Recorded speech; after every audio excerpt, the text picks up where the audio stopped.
तज्जयति परम ज्योतिम समम समस्तरनंत पर्याये दर्पण तलैव सकला प्रतिफलति पदार्थ मालिका यत्र। मृत्युंजयी तथा संजीवनी रूप महामंत्र की चर्चा हम यहाँ से कर रहे हैं। आप इसे धर्म शिरोमणि कह सकते हैं।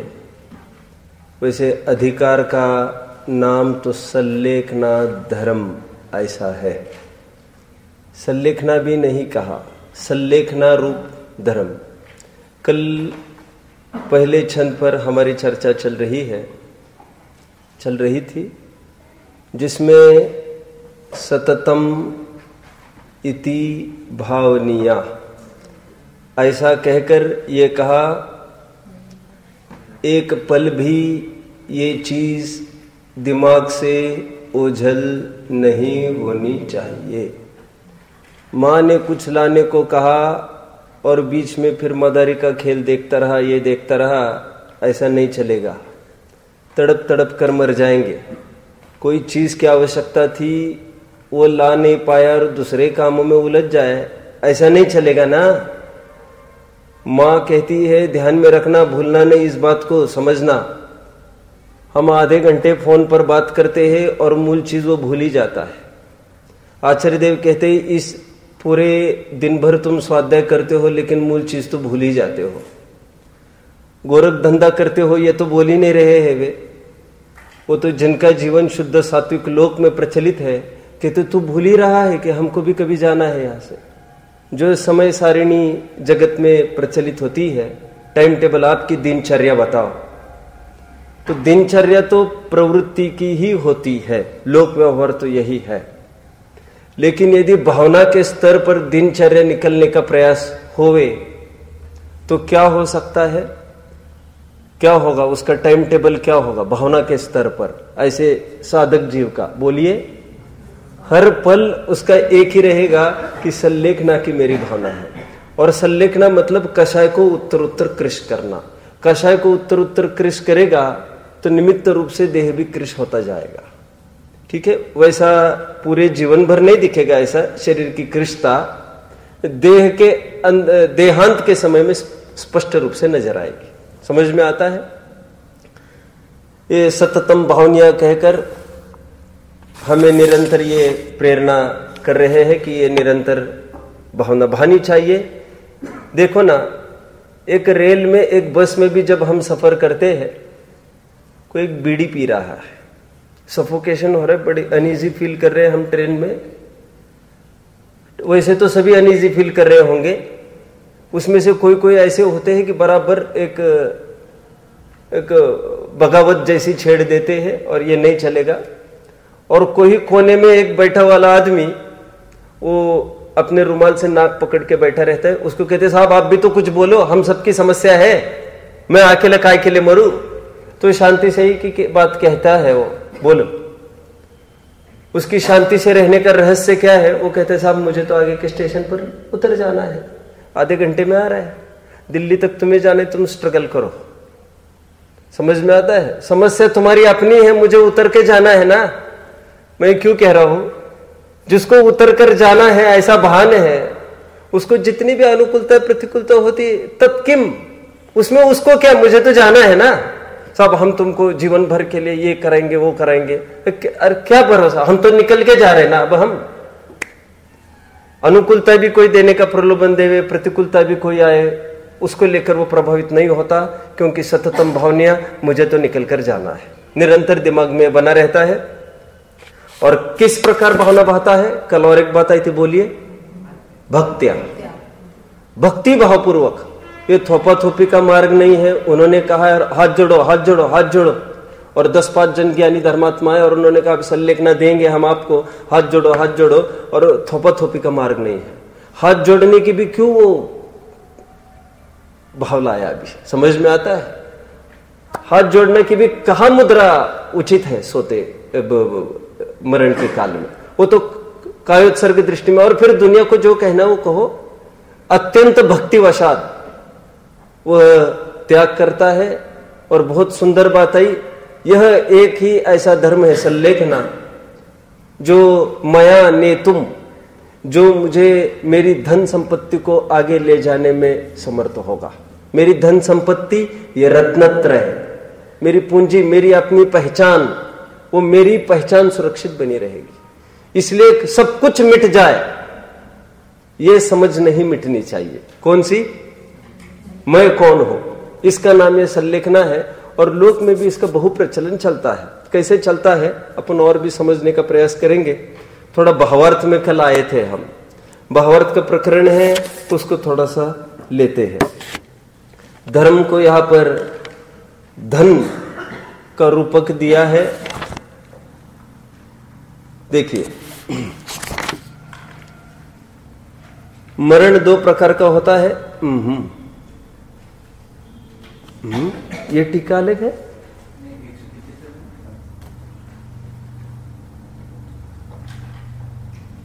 मरण दो प्रकार का होता है, पहला नित्य मरण और दूसरा तद्भव मरण। यही है आपके इसमें छपा?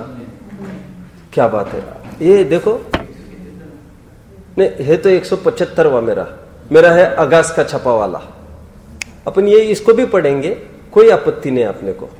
मैंने सोच रहा था कि कल तो दूसरा प्रकरण पढ़ रहा था, आज नहीं, कोई बात नहीं है, वो भी पढ़ेंगे, फिर इसको भी उठाएंगे। चलो पहले इसको उठा लेते हैं। कहाँ है पर ये है, ये इसमें टीका अलग है, ये अगास से छपी वाली है। ठीक, देखिए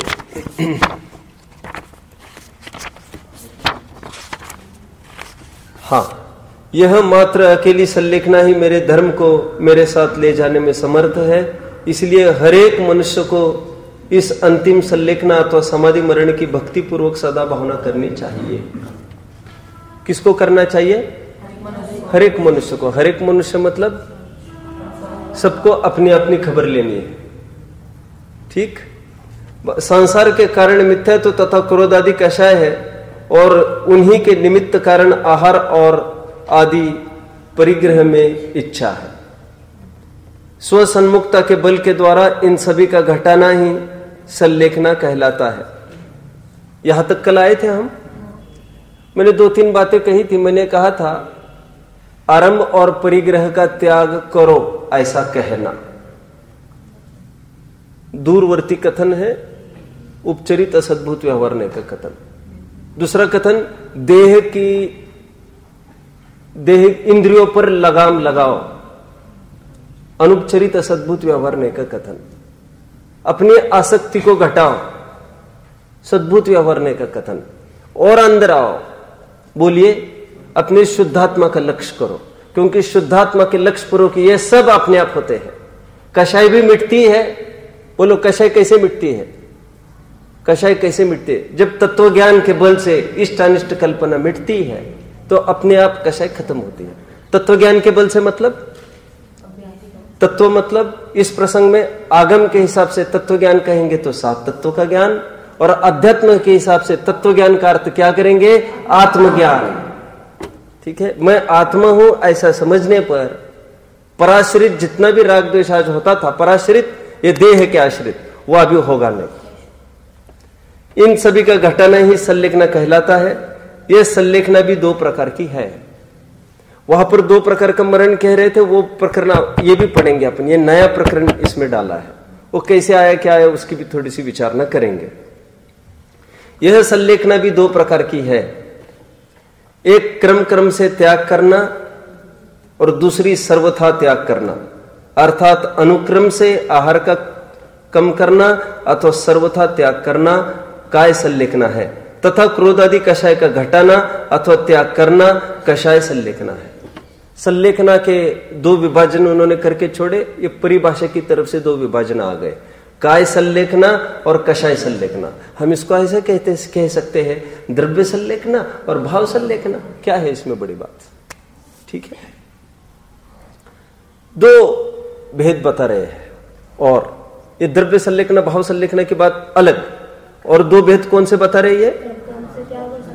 एक यम रूप संलेखना और एक नियम रूप संलेखना। यम और नियम, इन दो शब्दों की तरफ ध्यान दो।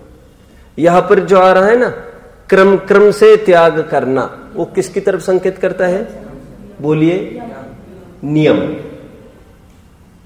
और एक साथ सबका त्याग करना, इसे कहते यम। अभी क्या है मैं थोड़ा सा बताऊंगा। वैसे आपको कंफ्यूजन हुआ होगा, 12 साल की भी तो यम संलेखना कहते हैं, वहां पर भी तो क्रमशः छोड़ते हैं। नियम और यम क्या है मैं थोड़ा बताऊं पहले आपको। यम होता है आजीवन त्याग, एक स्ट्रोक में त्याग। ये सब अपेक्षा अलग अलग है। वो वाली यम संलेखना यहां पर नहीं लगाना जो 12 साल में भी लगा लेते हैं। एक यम संलेखना किसको कह रहा हूं मैं? यम, नियम, संयम, ये तीनों अलग अलग शब्द है अपने यहां। यम का अर्थ होता है आजीवन त्याग करना किसी वस्तु का, एक साथ एक चोट में त्याग करना। और नियम उसे कहते हैं कि थोड़े काल के लिए अमुक वस्तु का त्याग, उसे नियम कहते हैं। कहां पर आई यम नियम की परिभाषा? यम नियम की परिभाषा कहां आई? भोगोपभोग परिमाण व्रत में स्वयं समंत भद्र स्वामी ने रत्नकरण शौकाचार्य में यम नियम की परिभाषा दी है। क्या है मुक्ति? यावत जीवो यमो ध्रियते। यम किसका कहना? यावत जीवन उसका त्याग करना। और नियमो परिमित कालो, मूल शब्द है संबंध भद्र स्वामी के, नियमो परिमित कालो। और यावत जीवन कोई करता है तो उसको यम संज्ञा मिलेगी। ठीक है, जिसकी जैसा पौरुष हो जिसका, वो वैसा त्याग करे। किसी के बस की हो सीधा महाव्रत ले लेता है जीवन में, उदाहरण ही है ये। और किसी की ताकत नहीं हो, बोलिए सम्यक्त्व, अनुव्रत, फिर महाव्रत, और उसमें भी हजारों साल बीत सकते हैं उसके। और कोई विशेष पुरुषार्थी जीव हो, वो सीधा महाव्रत को अंगीकार करता है और महाव्रत के काल में ही उसको सम्यक्त्व भी हो जाता है। उसको कोई क्रमशः की बात नहीं होती है। लेकिन है तो वो अपवाद मार्ग, हरेक के बस की नहीं है ऐसा। राजमार्ग तो क्रमशः बढ़ना है, चौथा, पांचवा, सातवां। ठीक उसी प्रकार यहां पर कोई बताएगा क्रमशः एक एक वस्तु का त्याग करना, वह राजमार्ग है। और एक साथ त्याग करना यह राजमार्ग नहीं है, हर किसी के बस की भी नहीं है। असाधारण पुरुषार्थी जीव इसको कर सकता है। इसके अपन में टीका खोलता हुआ अभी थोड़ी सी। किसकी टीका खोलने? अभी सिद्धांत क्रमशः त्याग मतलब क्या और एक साथ त्याग मतलब क्या, ये तो सामान्य अर्थ मैंने किया बस। इसका अर्थ समझने के लिए हमको अन्य ग्रंथों की तरफ बढ़ना पड़ेगा। अभी कौन से ग्रंथ की तरफ बढ़ना पड़ेगा देवेश? किसी ने फोकस किया इस पर? क्रमशः मतलब एक्चुअली क्या किसी ने फोकस किया? किसी के ज्ञान में है? संलेखन का प्रकरण और कही है बहुत शानदार रूप से। समंत भद्र स्वामी ने 2 छंद लिखे, 127वां और 128वां। क्या है मुक्ति? वे छंद ज्ञान में है? क्रमेत विवर्धेत पानम, क्या है? खर पान हा पयित्वा। वहां पर 2 छंद डाल दिए, 127 और 128वें। वे ये कहते हैं क्रमशः त्याग होगा। आहार का कैसे होगा? देखो कितना बड़ा साइंस है। मैं इसलिए पहले भी थोड़े दिन पहले कहा था, ग्रहण करने की भी एक टेक्निक है, त्याग करने की भी एक टेक्निक है। वैसे ही आप ग्रहण करोगे नहीं चलेगा, और वैसे ही त्याग करोगे नहीं चलेगा। समझ रहे कुछ? क्या वैसे नहीं चलेगा मतलब? रोजाना खूब भरपेट भोजन कर रहे हैं और एकदम 5 उपवास करोगे, बहुत तकलीफ पाओगे, बहुत तकलीफ पाओगे। और उल्टा ले लो, 5 दिन उपवास हो गया और पारने में आपने ऑर्डर कर दी मैं ये खाऊंगा, हालांकि वो इच्छा नहीं रहती है खाने की ज्यादा, और पहले दिन आप कुछ ऐसा खाओगे भारी, जाना पड़ेगा फिर अस्पताल जाने की बात नहीं कर सकते वैसे अपन, लेकिन हालत बिगड़ जाएगी तुम्हारी। You will have to start with water. तुम सुबह नींबू पानी ले लेना, थोड़ा गुड़ पानी ले लेना, इससे थोड़ा थोड़ा डाइट चालू करो। थोड़ी थोड़ी दाल ले लेना, फिर थोड़ी थोड़ी चावल लेना हो तो ले लेना, फिर दूसरे दिन थोड़ी रोटी भी चालू करो, तीसरे दिन ये भी चालू। ये क्रमिक विकास होगा। ग्रहण करने में भी और त्यागने में भी एक क्रमिक बात चलती है। साइंटिफिक है सब, साइंटिफिक। ठीक है, टोडरमल जी ने लिया 8वें अध्याय में। पारने के काल में अति गृद्धता करते हैं। क्या लिया? उपवास तो कर लेते हैं कितने भी, और पारने के टाइम में इतनी गृद्धता करते हैं, नमोकार मंत्र आदि पढ़ने का भी भान नहीं रहता इनको। फटाफट जैसे सामने आए सुधारने की बात छोड़ो, बस पारने के टाइम हो गए, चलो हो गया। ये आसक्ति का ही नाम अधर्म था। और आसक्ति का तो टाइम से थोड़ी धर्म बंधा है। 24 घंटे हमारे हो गए, अब तो हम खाएंगे, तो आसक्ति हो गई ना तुम्हारी, धर्म नहीं पाला तुम्हारा। अब पकड़ रहे सब मेरी बात को।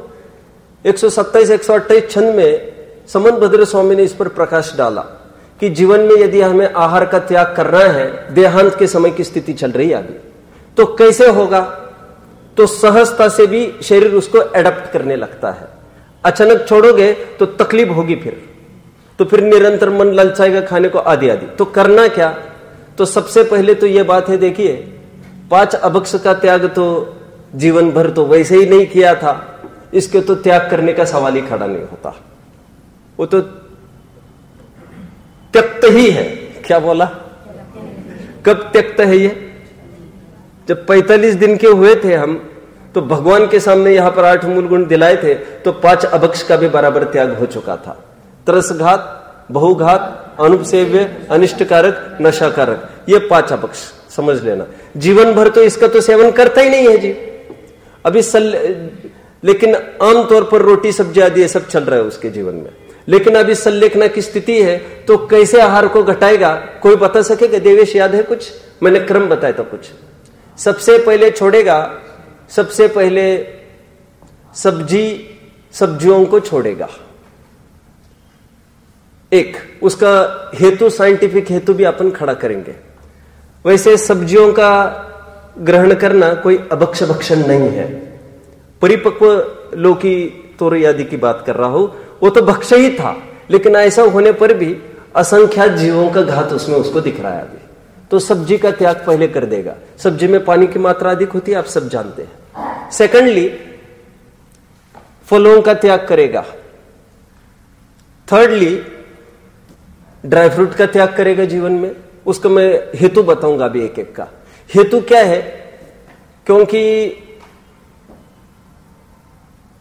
अपनी उम्र मान के चलो कोई 90 साल जी चुका हो, उसका मरना उतना दुखदाई नहीं होता। 2-4 दिन पहले भी मैंने बोला था। देखो, अब कल्पना करो, एक घर में 5 व्यक्ति रहते हैं और कोई वैसे ही आतंकी चोर डाकू घुस आया घर में और उसको तो जान लेनी है किसी एक की। अब ऐसा मान के चलो, और उस घर में 5 मेंबर ऐसे हैं, कुछ अभी नया जन्मा बच्चा है, एक 5 साल का बच्चा है, एक 15 साल का है, एक 25 साल का है, 40 साल का, और एक मान के चलो एक 80-90 साल का है। तो किसको मारना ठीक है? तो उसने कहा तुम आपस में नक्की कर लो, मेरे सामने कोई एक आएगा, मैं उसको खत्म करूंगा। तो घूम फिर कर मीटिंग का क्या निष्कर्ष निकलेगा? वैसे बहुत कठिन है निष्कर्ष निकलना, लेकिन एक जन को तो आना ही आना है, और जल्दी, नहीं तो मैं तो 5 को उड़ाऊंगा। तो समझदारी की बात है, सबकी आंखें बेचारे पिताजी की तरफ न चाहते हुए भी दादाजी की तरफ बढ़ ही जाएगी।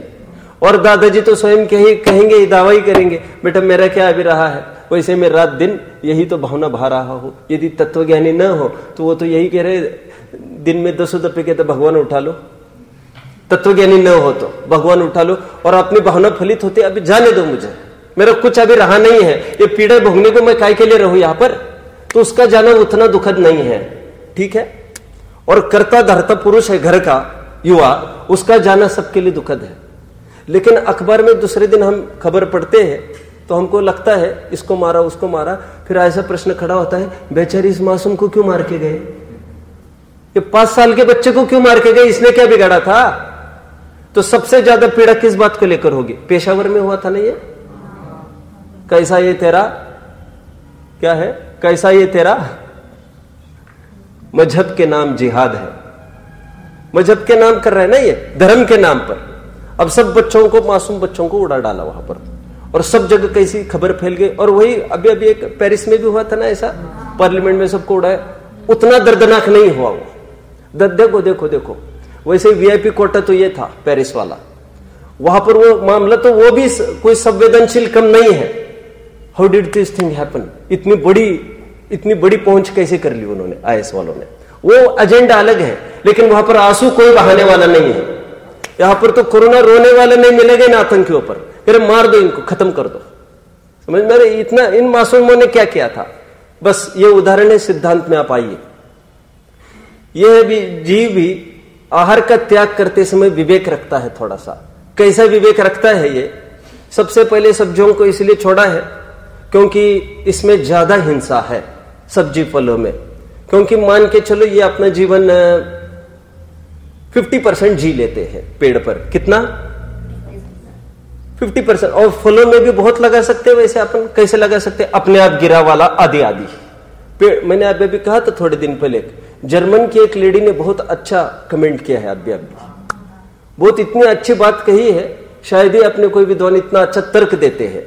सिद्धांत सेम बात, तो किस तर्क से बात को जमाना है। तो उन्होंने कहा देखो जैनिज्म के पक्ष में वो बात करती है, पूरे डॉक्टरेट क्या है सब करती है, रात दिन उसी में चल रही है। अभी उसने एक तर्क देती है वो कि आम कहते हैं अपरिपक्व नहीं खाना, ऐसा बोलते हैं।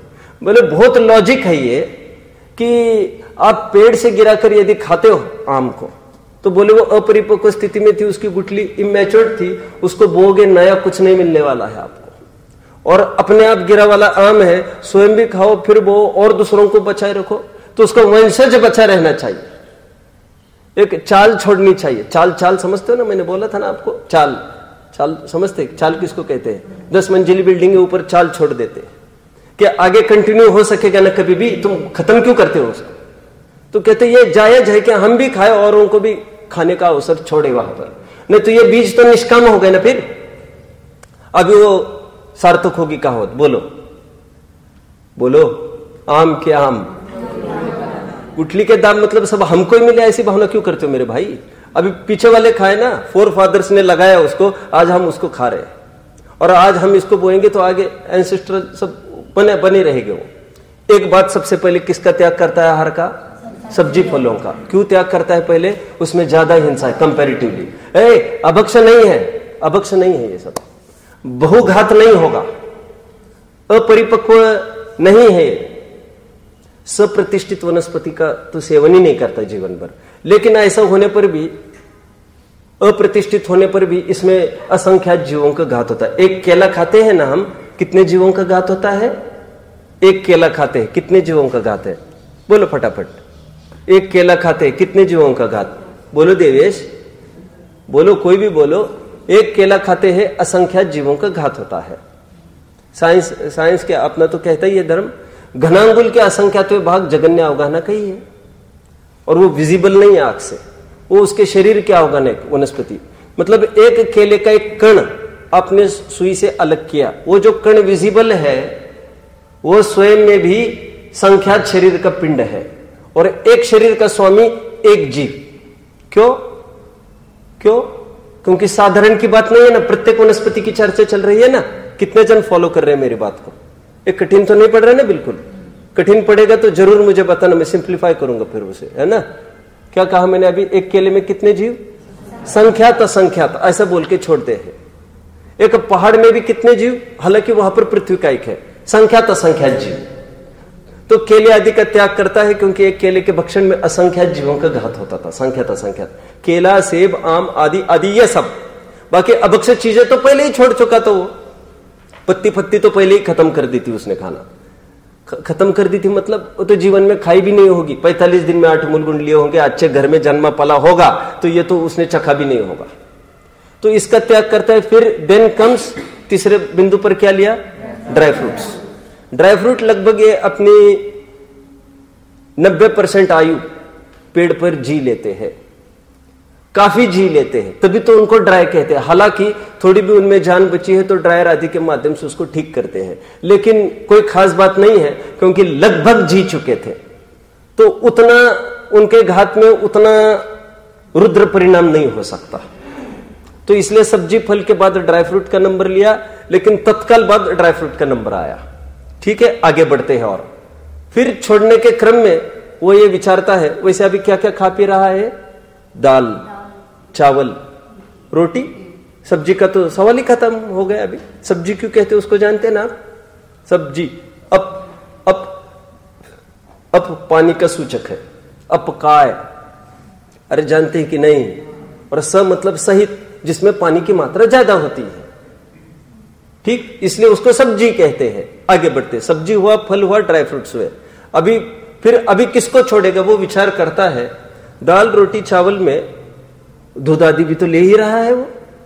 तो ये विचार करता है कि अभी नंबर है मैं गेहूं को छोड़ दूं, गेहूं को और दालों को छोड़ देता है।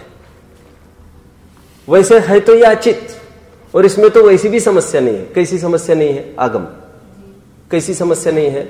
जो अभी तक जो जीव थे, सब्जी, फल, ड्राई फ्रूट्स, इनको तो थोड़ी आयु अभी बची है, तभी पेड़ से अलग किया जाता था, उनके मां से अलग किया जाता था, थोड़ी आयु बचे होने पर भी। लेकिन इसकी तो ऐसी भी हालत नहीं है। गेहूं मतलब पूरी 100% लाइफ ये जी चुका है। बहुत जन ऐसा करते हैं ना, जीवन भर दान नहीं किया और मरने के बाद हमारे नेत्रदान, हमारे ये ले लेना, वो ले लेना, डिसेक्शन के लिए हमारी बॉडी भी ले लेना। एक पंथ दो काज, कोई मोह का भी समस्या खड़ी न हो, हमारे मरने के बाद जो कुछ लेना है सो ले लेना। और धर्म का भी उसको लेबल लगाता है। हालांकि आपने जैनिज्म में तो कोई दान आदि की इसमें बिल्कुल परमिशन नहीं दी है। नेत्रदान, रक्तदान आदि अपने में स्वीकृत नहीं किया गया है। क्यों? खून दे ले सकते हैं एक दूसरों का। वैसे आपको क्या लगता है? तो मांस भक्षण, खून पीना क्या होता है? तुमने यहां पिया और यहां पिया, क्या आहार नहीं है क्या यहां पर लेना? निराहारी हो गए क्या? कहां से लिया, इससे क्या फर्क पड़ता है? तो अपने यहां स्वीकृत नहीं है। किडनीज आदि आदि ये सब कुछ भी स्वीकृत नहीं है।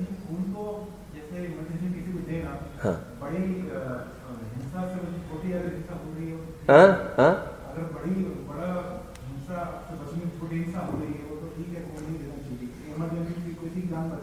हाँ, बड़ी हिंसा और छोटी हिंसा का जो हम स्तर करते हैं, नहीं बड़ी नहीं, ये सब बड़ी हिंसा का ही स्तर में आएगा। इसकी कोई बात ही नहीं है। अपने देखो, शराब पीना ज्यादा हिंसक है कि आलू प्याज खाना ज्यादा हिंसक है? क्या लगाएंगे?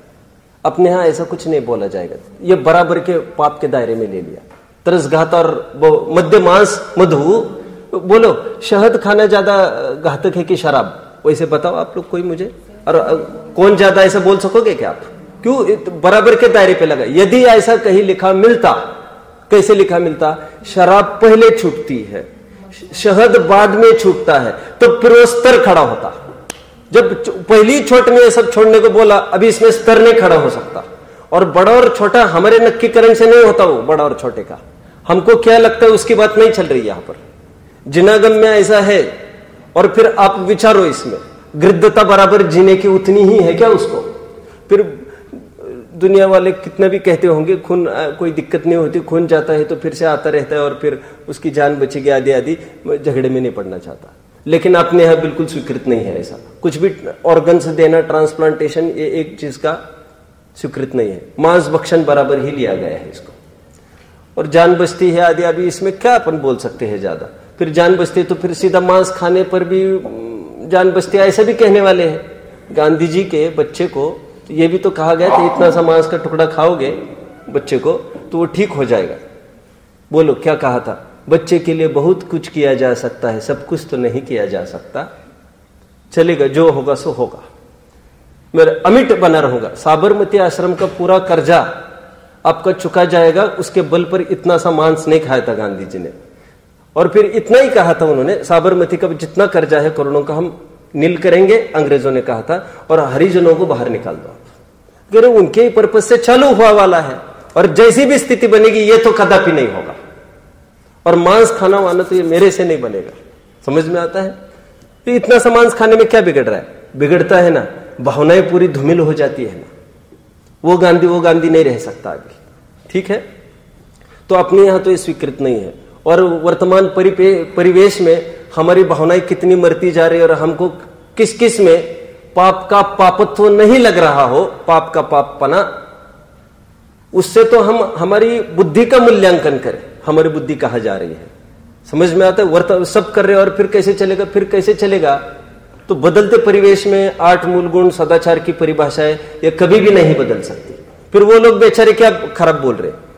चौथे काल जैसे मुनि आज नहीं होंगे जो वे बोल रहे हैं, वे कहा खराब बोल रहे? फिर कह रहे अभी थोड़ी जमेगा वैसा। तब हम एकदम डट कर खड़े होते, नहीं चतुर्थ पंचम काल एक सरीका चलेगा, मुनि का तो स्वरूप एक है, तो फिर श्रावक का स्वरूप एक सरीका क्यों नहीं होगा? जब पानी भी छना पीता है वो, तो खून आदि पीने की कहा बात आई? जो टोटली नया उसके आश्रय से जीने वाले जीवाणु आदि अलग, ये जीवाणु अलग, सब जीवों का घात होगा, सम्मूर्छन नहीं होगा, इससे इतनी बड़ी बात नहीं होगी। ठीक है, ये जीने की अति गृद्धता के दायरे में चला जाएगा। कहां तक आए? गेहूं को क्यों हटाया? 100% लाइफ जी चुका है, वो अपनी योग्यता से ही मरा है। मैंने इसलिए ये उदाहरण दे रहा था ना, हमारा क्या बिगड़ रहा है, हम मरने के बाद कोई आंख उठा के लेके जाए, क्या हाथ पैर उठा के लेके जाए। अभी गेहूं का पूरा आयु जी चुकी है वो गेहूं, दालें भी ले लो 100%, तो उसका ग्रहण करना कुछ भी हिंसक नहीं है एक प्रकार से, और थोड़ा हिंसक है एक प्रकार से। कैसा हिंसक, अभी अभी थोड़ी आगे चर्चा चलेगी। इसका त्याग करता है, फिर इसके बाद नंबर आता है, बोलिए, चावल का नंबर आता है। तो चावल को दाल और गेहूं की अपेक्षा और कम हिंसक कहा। क्यों अपेक्षा, कोई बताएगा? वैसे दोनों अच्छी थे, दोनों में चेतना होती नहीं है, 100% ही दोनों ने आयु जी है। लेकिन ऐसा होने पर भी गेहूं को किसी अपेक्षा से सचित कहा जाने का कारण यह है, उसको बोने पर उसमें जीवोत्पत्ति हो सकती है। जीवोत्पत्ति, वो गेहूं तो पैदा हो सकता है ना। अचित द्रव्य भगवान को चढ़ाने के नाम पर हम गेहूं बाजरा कब चढ़ाते हैं? यहां पर नहीं चढ़ाते। जिसमें अभी पैदाइश की गुंजाइश हो, उसको भी किसी अपेक्षा से सचित में लिया जाता है, तो उसका भी सेवन वो छोड़ देता है। अभी कहां तक आया वो? डाइट में उसके क्या क्या होगा? थोड़ी खिचड़ी के नाम पर भी चावल ही खाएगा, और क्या? अभी दाल का तो हटा ही दिया आपने, चावल, दूध, छाछ, बस दूध, छाछ, घी, इतना रहेगा। नहीं, चावल बोते हैं वो छिलका, चावल बोते हैं तब तो फिर आएगा, छिलका हटने के बाद चावल, इसलिए तो उसका नाम अक्षत, अक्ष बोलो, अक्षत बोलो, इसलिए तो प्रचलित हुआ, क्योंकि उसको बोने से नई संतान नहीं हो सकती, इसलिए तो यहां पर भी चढ़ाते हैं अपन चावल। और हर एक मांगलिक कार्यक्रमों में भी चावल को लेने का यही एक हेतु है कि उसकी संतान खत्म हो गई अभी, है ना। तिलक वगैरह लगाते हैं, चावल का प्रयोग करते हैं, शादी ब्याह में भी, हर जगह एक मंगल कार्य में। क्यों मंगल? उसकी अभी कोई नई गति नहीं होगी, ये लोक में भी मंगल पने को प्राप्त है। क्या? जिसका अभी गत्यांतर नहीं होगा उसको लोक में भी मंगल कहते हैं। सिद्धों का गत्यांतर नहीं होगा, गत्यांतर समझते हो ना आप, उसको कोई नया पर्याय नहीं आएगी आगे, सिद्धों की खत्म हो गई, वो अक्षत हो गई। कहां तक आए हम? फिर चावल का त्याग के ऊपर आता है वो। फिर कुछ काल बाद चावल का मात्र पानी लेता है, जिसे माड़ कहते हैं। That is healthy and equally you can call की नॉन वायलेंट। चावल का मात्र पानी लेता है, थोड़ा सा माड़। अब वो भी हटाएगा, क्योंकि पहले कभी इसमें जीव था ना, किसमें? आज हुआ होगा अचित, लेकिन पहले कभी जीव रहा है ना इसमें, और कभी मेंटेन किया होगा किस प्रकार, इसको भी अभी हटा देता है। अभी उसके जीवन के डाइट में क्या है? दूध, दही, छाछ आदि। खरपान ऐसे शब्द का प्रयोग आपको मिलेगा, ये भगवती आराधना में भी खूब आया। अंबील ऐसा भी मिलेगा, कांजी ऐसा भी मिलेगा, और ये सब एकार्थवाची है। What is kanji, what is ambil and what is खरपान?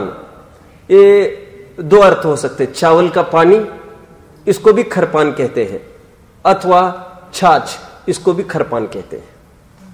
तो मरण के काल में अब वो ऊपर ऊपर बढ़ रहा है, तो त्याग करता जा रहा है, क्रमशः का अर्थ में कर रहा हो। संबंध भद्र स्वामी ने तो स्पष्ट क्रमशः ऐसा शब्द डाले छंद में, याद है वो छंद? खरपान हाप नाम पी। खरपान, खरपान का अर्थ है खरपान, जो अभी अभी बोला मैंने, उसका भी हाप नाम पी, उसका त्याग करके फिर क्या करता है? कृत्वा ने, और एक छंद चला गया फिर ऊपर इसी संबंध में। फिर ऐसा लिखते हैं वे, खरपान का त्याग करना, फिर क्रमशः ऊपर क्या करना, और तो कहते फिर स्निग्धम विवर्धेत पानम। छंद मेरे ज्ञान में नहीं, मैं वहां के शब्द बोल रहा हूं। क्या? स्निग्धम विवर्धनते पानम। स्निग्ध पान है, उसको अभी बढ़ाने लगता है, मतलब उस पर बल देने लगता है। चावल को भी अभी लिस्ट में से हट जाता है, उसके जीवन में स्निग्धता जिसके माध्यम से बनी रहे, दूध, दही, मठा हो गया, ओके। अभी मैं बहुत बारीकाई से समझा रहा हूं। वैसे अमित गति ने पूरा लिया है इसको। अमित गति आचार्य ने एक जगह जैसा मैं निरूपण कर रहा हूं उन्होंने एक एक में घटित किया है। समन भद्र स्वामी तो 2 छंदों में वो कहकर चले गए, टीकाकार ने भी वहां पर कुछ नहीं खोला है।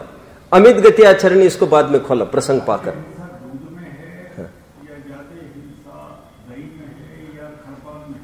बहुत अच्छा प्रश्न है।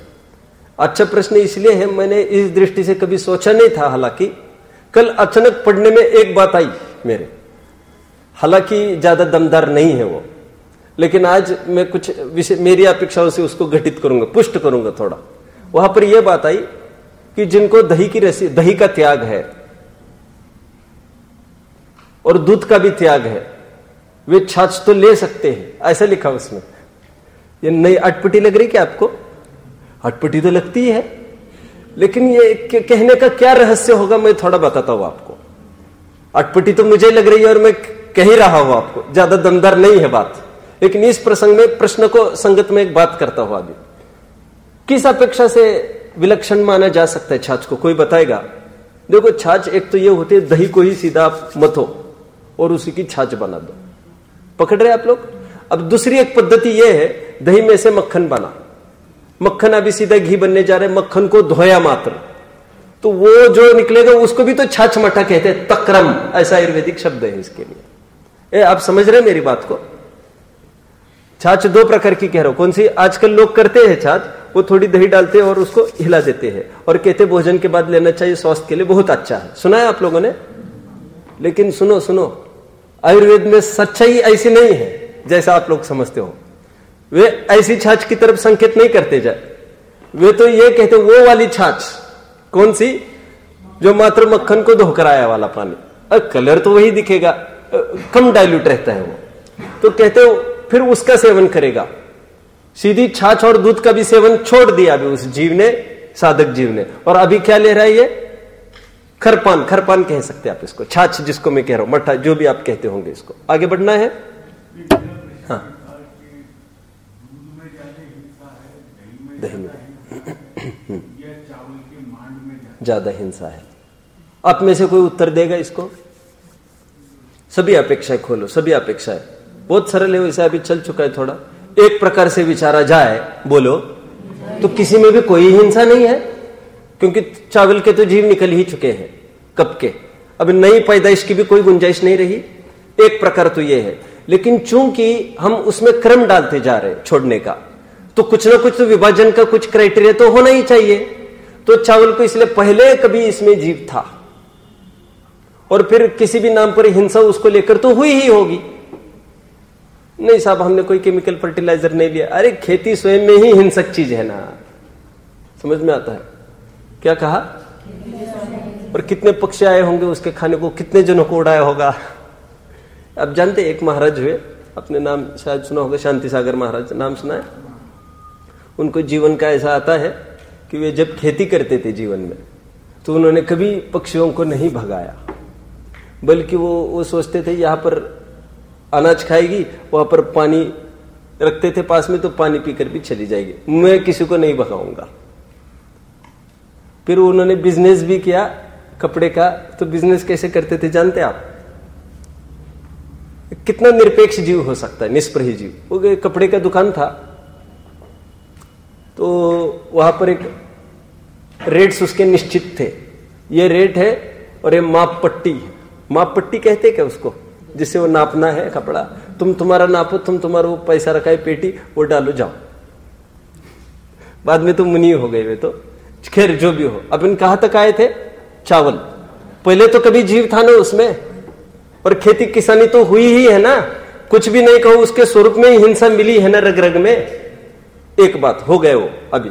लेकिन दूध ऐसी चीज है जिसमें कभी पहले भी दूध नहीं, जीव नहीं था।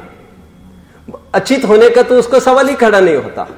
ये केवल मातृत्व की भावना से पैदा हुआ वाला एक फ्लूइड है।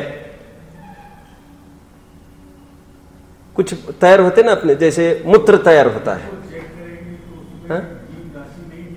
हाँ हाँ, तो वो ऐसा है, वातावरण जीवाणुओं से खाली नहीं है। हम कैसे समझ पाएंगे? वो लेंस भी उसकी खाली नहीं है उसकी, जीवाणुओं से वो लेंस भी खाली नहीं है। तो ये जेन्युइन और प्रिसाइजली चेकिंग ये लोग नहीं कर सकते, ये इनकी मजबूरी है, क्योंकि बीच में आड़ में तो कुछ आएगा ना, तो वो प्योरली दूध के ड्रॉप को कहाँ चेक कर पाएंगे उसको। लेकिन तो जो जीवाणु दिखेंगे वो ऊपर से आए वाले जीवाणु है, लेकिन डेफिनेटली ये तत्काल में अंदर में उत्पन्न हुआ फ्लूइड है, ये कोई जीव इसमें नहीं है। ये कौन से काइक में डालेंगे अपन? क्या जल काइक में डालोगे इसको? संभव नहीं है, इसमें कोई जीव नहीं है। हाँ, ये बात दूसरी है, 48 मिनट के बाद यदि वो उसकी प्रक्रिया ना की जाए, आगे की पर्यांतर ना किया जाए, तो इसमें नए जीव उत्पत्ति होगी, ये बात अलग ही चीज है। ओके, लेकिन स्वयं में कोई जीव नहीं है, ये टोटली अचित चीज है और 24 घंटे तक बराबर अचित बना रहता है। और दही में भी नरेटी डाल के उसको दही किया जाता है, तो दूध और दही ये दोनों चीजें समान रूप से अहिंसक है। इसमें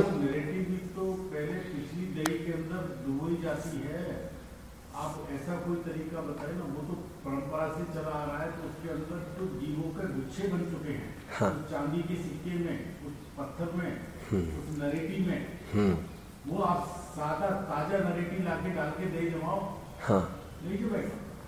नहीं, उसमें थोड़ी प्रक्रिया करनी पड़ती है। वो प्रक्रिया कोई है पुरानी दही में? नहीं, उसके अलावा भी एक प्रक्रिया है। लेकिन ये आम प्रचलन है, परंपरा है। क्या प्रक्रिया है?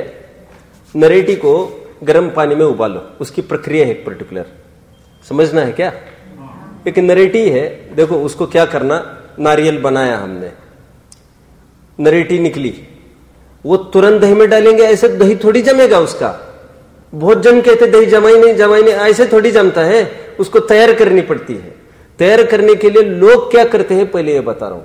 लोग ये करते हैं, उसको दही में डाल के रखते हैं 10-5 दिन, उसी में वो एक प्रकार से सड़न हो रही है वहां पर।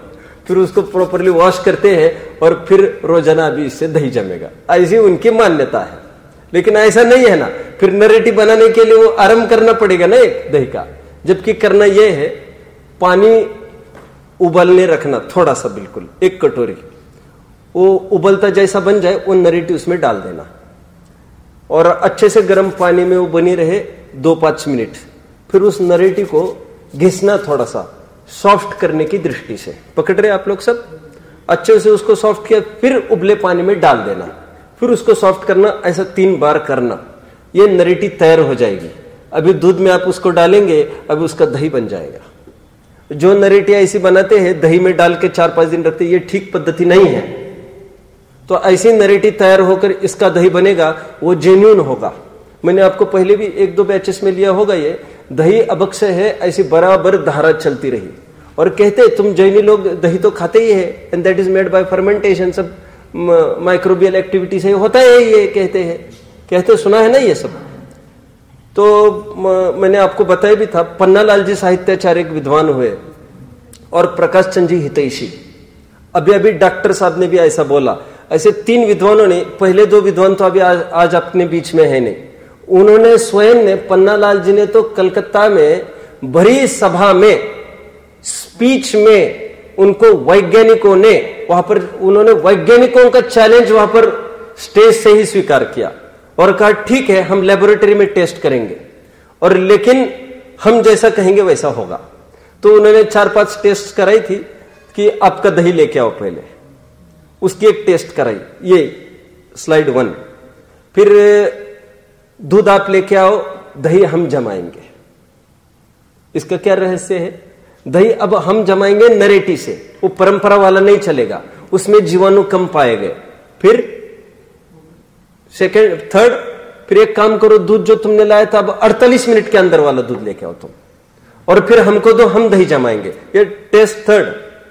फिर 4th टेस्ट क्या बनेगी? हम स्वयं हमारे शुद्ध पानी से उसको धोकर, क्योंकि तुम्हारा पानी मिल गया था उसमें, तो हम छने पानी से धोकर सब करेंगे 48 मिनट के अंदर।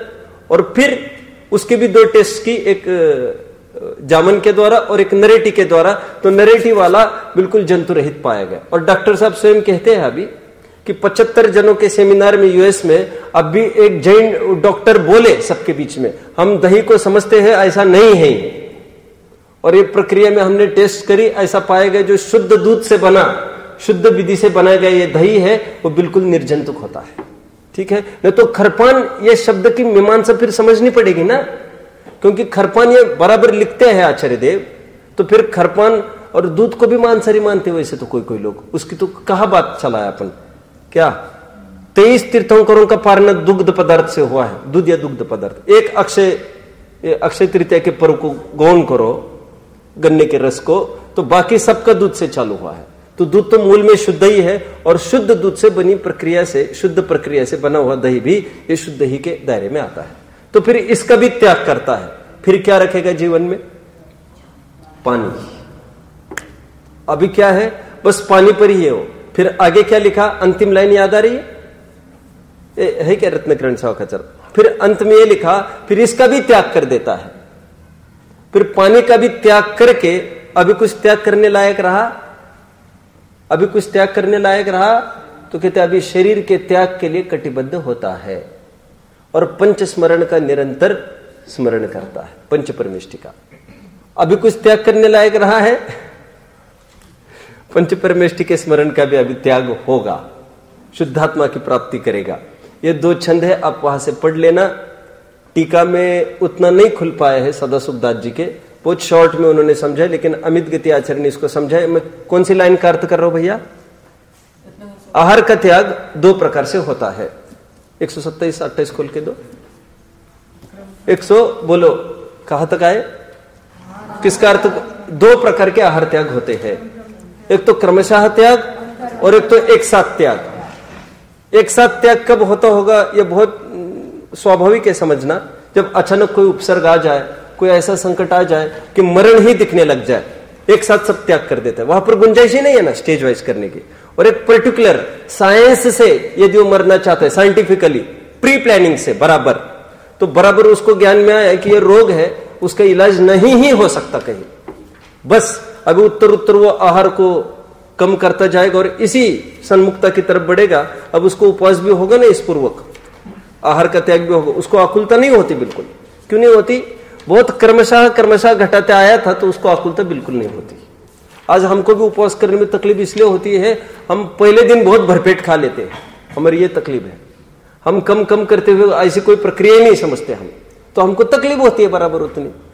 तो उनोदर की एक प्रक्रिया है जिसके पूर्वक आप अनशन की तरफ बढ़ सकते हैं। संसार नहीं मिल रहा है, समापन में देखो, हाँ बस अभी वहां पर देखो, 2-3 पेजेस यहाँ टर्न करो। मैं जानता हूं ना इसको खोलना नहीं आएगा, इसलिए इसको बोलो तुम खोल के दिखाओ। सच्ची बात कह रहा हूं मैं आपको। अब मैं भी था, ऐसे समझ लो, संवर अधिकार पढ़ना है तो क्यों न जाने हम बंद अधिकार के बाद ही ढूंढने लगते हैं उसको। क्या हम ये भूल जाते हैं कि आश्रव के बाद मिलेगा संवर, समय सार के प्रकरण में। देखो छंद 2 पढ़ के दिखा तो 127-28। आहार परिहाय, क्या अर्थ बोलते जाओ, अक्षत बोलो। आहार का त्याग करके, आहार परिहाय। आहार मतलब क्या क्या लेना, ये पूरी कहां तक लेंगे लिस्ट जो मैंने कही थी? सब्जी, फल, ड्राई फ्रूट। इसलिए जानते हो अष्टमी 14 को कायदे से तो ड्राई फ्रूट भी नहीं लेना चाहिए, कायदे की बात तो ये है। क्यों? कृत्रिमता से जो अचित किया जाता है वो वैसा अचित नहीं माना गया है। इसलिए आमचूर वगैरह भी जो है ना कृत्रिमता से करते ना, उसको भी सागर धर्मामृत वाले ने निषेध किया उसको लेने में अष्टमी 14 के दिन। जो अकृत्रिम रूप से, नैसर्गिक रूप से जो अचित होता है, गेहूं, दाल, चावल, बस इतना ही है आज, उसी को निरस आहार में लिया जा सकता है। आहार परिहाय क्रमशः स्निग्धम विवर्देत पानम। ये खोला तो मैंने है इतना सारा बीच में, इन्होंने ऐसा कुछ नहीं किया। आहार का त्याग करके क्रमशः, आप इसमें नहीं ढूंढने लग जाना जो जो मैंने बताया है। स्निग्धम विवर्देत पानम, स्निग्ध वस्तुओं का बढ़ाना चालू करता है। एक लाइन इसके लिए डाली, अभी 3 लाइन और चलेगी। स्निग्धम च हापयित्वा, बोलो अक्षत, अर्थ बोलो। स्निग्धम च हापयित्वा, बोलो। ये साइंस है संलेखना, कषाय और उत्तेजना में लिया गया कदम नहीं है भाई, ये प्रॉपर चार्ट है इसके सामने, कब कब कैसे कैसे क्या क्या करना है। ठीक है? स्निग्धम च हापयित्वा, बोलो अर्थ। फिर स्निग्ध वस्तुओं का भी त्याग करके खरपानम पुरेत क्रमशः, फिर खरपान से ही अपना काम निकालने लगता है, फिर खरपान को ही बल देने लगता है। खरपानम पुरेत क्रमशः, क्रमशः शब्द कितनी जगह पड़ा है ये भी जानने लायक है। क्रमशः त्याग की बात चल रही है। खरपान अपनामपि, खरपान का भी त्याग करके कृत्वा कृत्वोपवासमपि शक्त्या, फिर उपवास की तरफ बढ़ जाता है। इन्होंने पानी वानी ऐसे इतना नहीं खोला, कुछ कितना खोलेंगे ना आचार्य, फिर टीकाकार क्या करेंगे, तभी तो टीका लिखी गई। खरपान अपनामपि कृत्वा कृत्वोपवासमपि शक्त्या, अभी उपवास करता रहता है। फिर अभी तो कुछ त्याग नहीं करना ना, देखो अंतिम चौथी लाइन, पंच नमस्कार मनास्तनुम त्यजेत सर्वयत्नेन, तनुम त्यजेत सर्वयत्नेन, फिर सर्वयत्न से देह को छोड़ने के लिए कटिबद्ध हो जाता है। ये मंगलाचरण का तो बहुत अच्छा छंद है, सल्लेखना का, समन भद्र स्वामी का, तनु विमोचनम आहु ऐसे लिखा। सल्लेखना की प्रक्रिया ये तन का विमोचन की प्रक्रिया है। विमोचन के कार्यक्रम होते हैं ना अपने यहाँ, और विमोचन शांति से नहीं हो सकता। कैसे होता है? मंगलम भगवान वीरो, क्योंकि बहुत अच्छी चीज आपके सामने आ रही है, एक आवरण को हटाकर। विमोचन उसी को कहते हैं ना, विमोचन, मोचन मोक्ष होना, मुक्त होना। तो तेरे देह के विमोचन की प्रक्रिया है, उसका नाम सल्लेखना है। ऐसे इन्होंने पहले डाल दिया। उसके लिए कटिबद्ध हुआ है, देह खुलकर, आवरण खुलकर चला जाएगा, सर्वोत्कृष्ट चीज जगत के सामने आ जाएगी। ये तन के विमोचन का नाम बोलो सल्लेखना है, ऐसा लिया है। देखेंगे चर्चा। आज किस पर हमने चर्चा की भाई? आगम। यहां पर तो यह बात आई कि दो प्रकार से त्याग होता है आहार का। यहां पर खुलासा इतना नहीं है, मैंने इसलिए कहा था अपन यत्र तत्र भी थोड़ा सा देखने का प्रयास करेंगे। दो प्रकार से त्याग हो सकता है आहार का, या तो एक साथ जो राजमार्ग नहीं है, आकस्मिक आए संकट में ही ये हो सकता है, और पहले गाढ़ा अभ्यास हो। दोनों बातें चाहिए। और जो साधारण जीव है, साधारण पुरुषार्थी जीव है, और उसको आहट लग जाए थोड़ी थोड़ी कि थोड़ा अभी नजदीक आ गया है, तो इस विधि से वो आगे बढ़ सकता है। फिर कितनी नजदीकी है मौत की, वो देखकर फिर वो ऐसा क्रमशः घटाते जाता है आहार को। ओम नमः।